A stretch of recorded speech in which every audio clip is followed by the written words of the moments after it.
The Lions came, they saw, they conquered the Buccaneers. Detroit went into Monday Night Football and dominated Tampa Bay 24-9 thanks to Jahmyr Gibbs and Amon-Ra St. Brown, plus a defense that smothered Baker Mayfield all game long. The win pushes the Lions to 5-2 heading into their bye. Gibbs racked up 136 yards rushing and 2 touchdowns, while St. Brown hauled in 6 catches, 86 yards, and a score. In the locker room, Coach Dan Campbell and the team were fired up about that performance and their momentum. 9 points allowed, 4 of 16 on third down, 1 interception, 1 fumble recovery, 252 yards allowed, man. That's outstanding defense. Listen, we did what we had to do. There's things we got to clean up, but I tell you what, defense, you play like that, you win every game. That's the bottom line. That's outstanding. That's the way to cut it loose, just like we talked about, guys. All right, I got really 3 game balls. I'm going to start on offense. 136 rushing yards, 82 receiving yards, 2 total touchdowns, 218 total yards. Jahmyr Gibbs.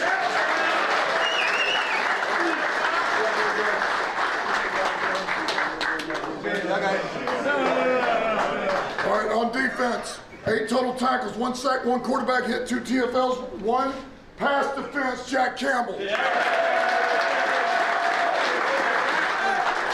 I appreciate you guys. DB's hell of a job today. Hey, let's keep it going. Yep. Listen, and this guy, man, I feel like he's been on the come for a while now, man. Playing really good football and just versatile, man. And to have this guy back, it's been big. 5 total tackles, 1 sack, 1 quarterback hit, 1 TFL, 1 pass defense. Man, come on up, Barnes.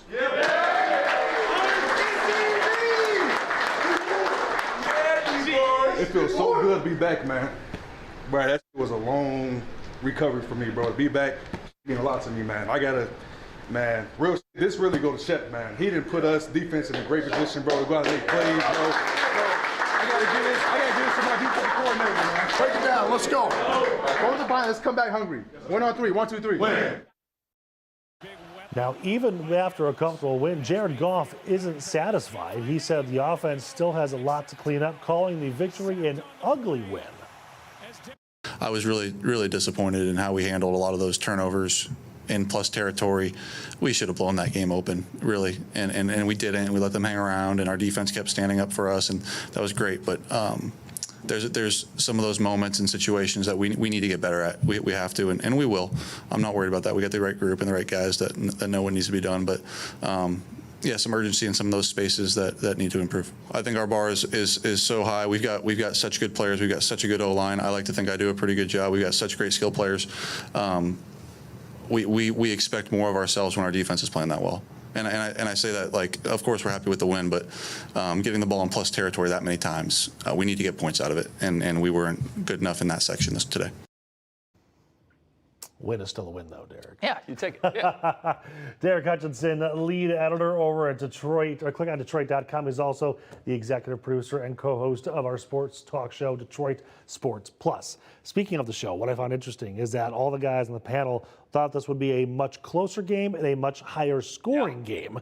We didn't see that happen. Is it because of the defense, or do we have other issues at play? Well, you just heard Jared Goff say it, right? Right. He said that the offense struggled. He wasn't happy with their overall performance, and honestly, I thought everything he said was exactly what I took away from the game. Yeah, because the Lions were up 14-3 at halftime, and they really could have been up 28-0, 31-0. But it really is a testament to that defense. I mean, everybody was talking about all the secondary injuries. Right. The Lions were going to have to outscore the Bucs. Nope. The Lions really kind of struggled to get going on offense, and the defense stepped up with a bunch of guys that most people had never heard of. A lot of times in games like this, there are 2 parallel conversations. It's, did the offense do that good, or in this case, the defense do that good, or were the Bucs just not playing well, or is it both?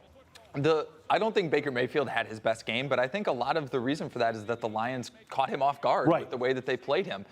There is something to be said for going against guys that you don't have a lot of film on, because you know what you're going to get if you're playing Terrion Arnold, but you're playing Rock Ya-Sin, and it's like, I haven't seen a lot. Who's this dude? Yeah, exactly. So the Lions did a really good job, I think, keeping Baker Mayfield off balance, and for that reason, he went into that game as an MVP candidate, and they made him look kind of pedestrian. Right.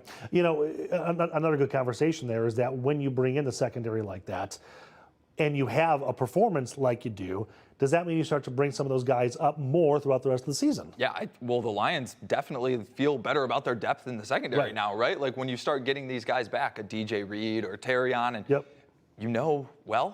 we can rotate even more guys in there if we need to, or if somebody gets nicked up, we don't necessarily have to bring Kirby Joseph into the medical tent and revive him so that he somehow came back into the game last week. Like, there's some guys in this organization that can go in there and hold their own. So really, it's just amazing. They did it last year. They're doing it again this year, where it's like on defense, you see all of these injuries, some of their best players coming out, and the other guys that come in that you've never heard of just seem to hold the water, and they give the team a chance to win, and that's really all you can ask for. Okay, let's look ahead to the rest of the season then. Currently second in the NFC North. We technically have more wins than Green Bay does, but they've got a higher winning percentage. What do you think happens? We've got a bye week. What do you think happens in the next, let's say, 4 or 5 weeks? I think the Lions love where they're at. Yeah. If you would have told anyone after that ugly Week 1 loss to the Packers that the Lions would go into the bye at 5-2, they would have been thrilled, right? And I think it's very clear after last night, the Lions are one of the 2, 3, 4 best teams in the NFC. The next couple of weeks, we're going to find out where they are in that pecking order because they've got a couple of really tough games coming up. Minnesota still looks like a good team. I think the Packers are still a pretty good team. So I expect the Lions to come out of the bye week and try to go from, okay, we're a playoff team, to can we be a division winner, a number 1 seed again? I'll tell you what, the bye weeks scare me because we saw what happened last season. Yeah, they can throw you off. Yeah, they can ruin momentum if you're going good. But in the Lions' case, I think it's a net win just because you want to get all these guys healthy and get back to full strength. Okay, Super Bowl, I hate to bring up that word. However, we are 3.5, 4 months away at this point. There have been lots of conversations about, are the Lions legitimate contenders for this year finally? What's your take? Super Bowl on NBC.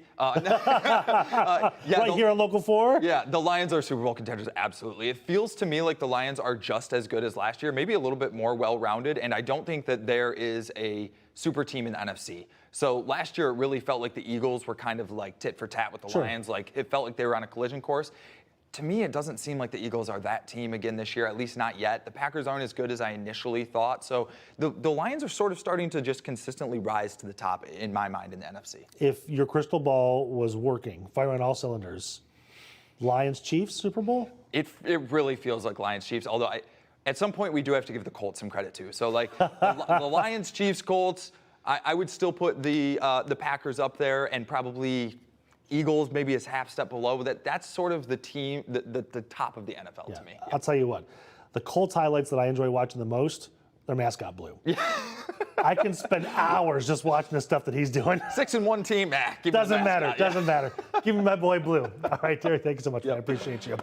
Ashley is going to come next talking about when we can expect more rain today, possibly a look at your Halloween forecast. Can Derek wear that costume that he's been wanting to for years? We'll see. Also, if your apps weren't working yesterday, you weren't alone. When we come back, an update on that major Amazon outage that caused so many headaches. I just saw a meme that made me laugh out loud. It said, maybe we shouldn't put all of the East Coast on one server. We'll be right back.